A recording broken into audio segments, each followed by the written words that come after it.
Well, hello and welcome to my little channel. How are you all doing? Anyway, I've got some good news, some exciting news. As well as a new kitchen that's happened this week, I've just had an email saying that the car that I've chosen will be delivered this week.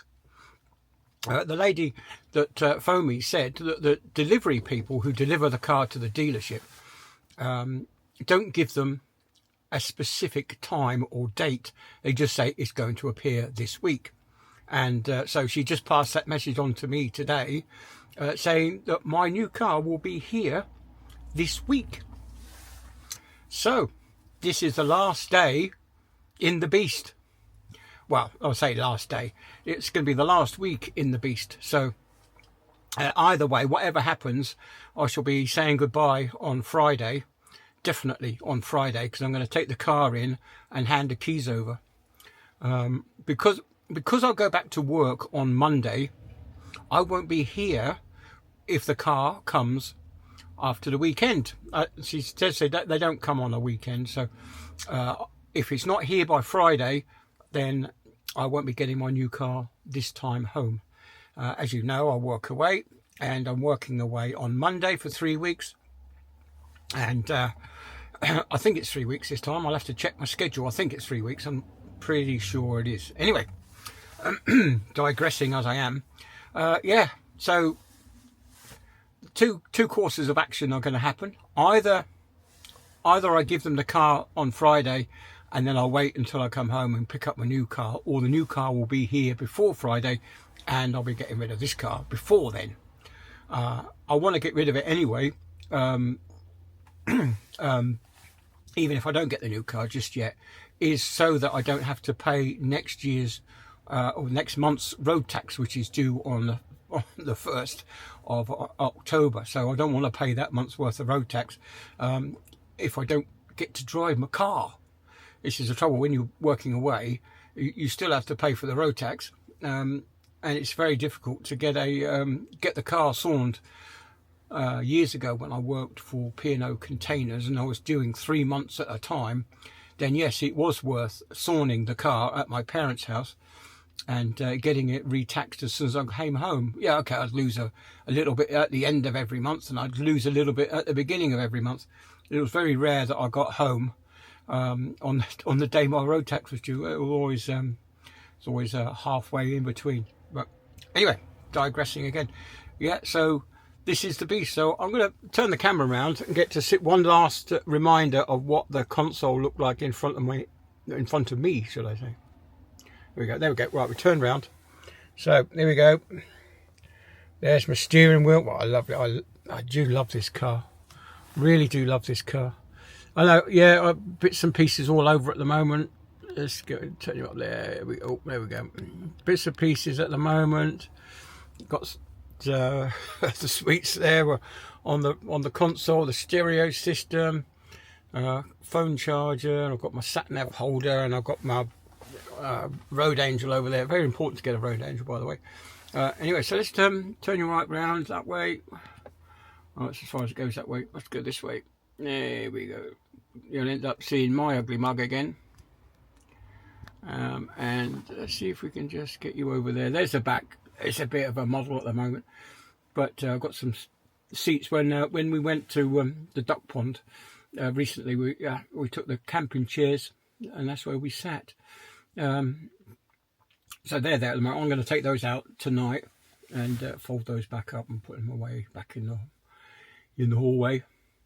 Yeah, but this is we get back on the face. Yeah, this is a lovely motor. It's a 3.5 litre V6, absolute beast. It does an appalling, according to the book, it does 19 to the gallon, and I know that I can get 24 to the gallon out of it because I don't drive aggressively, and I keep the revs low. I don't, very rarely do I go above 2,000 RPM.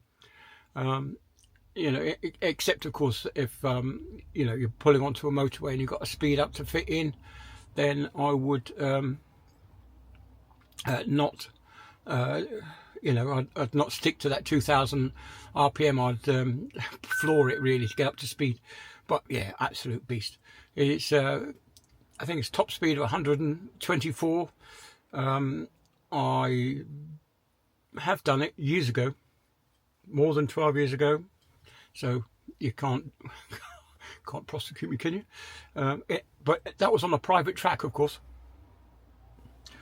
Yeah, so I did get up to 120 on I'm going to say on the racetrack,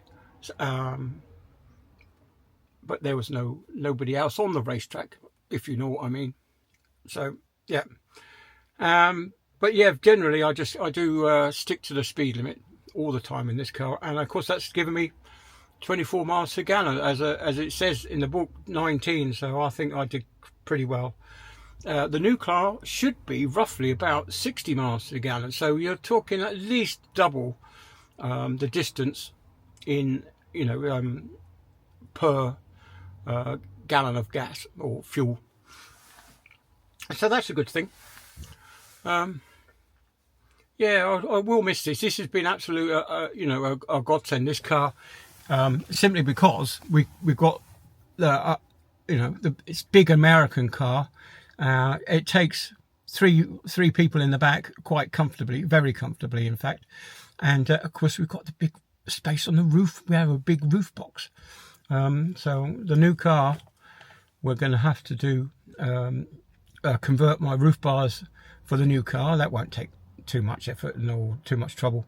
It's just buying the holders that bolt onto the roof rails, and yeah, doing that. But because the actual bars themselves are universal, it's they're I can't remember the make of it now, but anyway, they're aerofoil shaped, so even if you're not using them, they are a bit less inefficient, should I say, than some of the round bars that you get.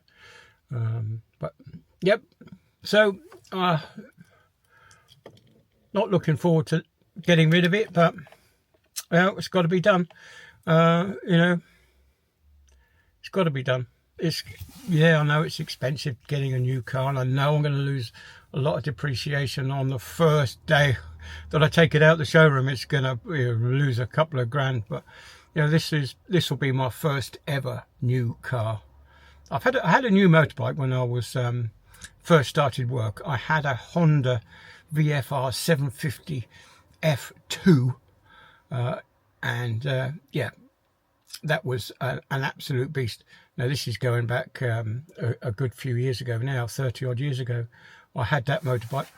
I also had my first car was a Triumph TR7. Would you believe it? Yeah. I was getting on for 21, I think it was, when I got that car.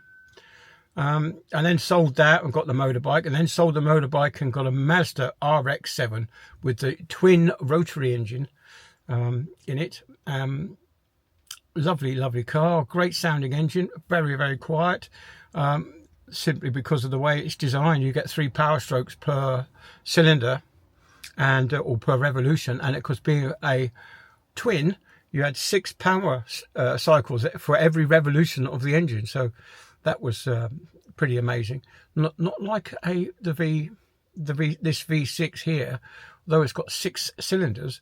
They're 4 strokes, so you would have got 3 power strokes per cycle, not 6 that I had in the Mazda. Anyway, waffling on about engines. Yeah, it's been we've done some journeys in this car. I shall really miss it. Really miss it. I actually got this car when I got my dog.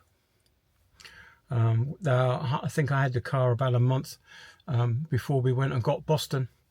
Yeah, so it's a shame really that he's gone, but never mind. So that's it then. This is the end of an era. I'm selling my car, getting a new car, and we're moving on. So I'm just going to do another video about what a year it's been. So I'll catch you in that one. See you later.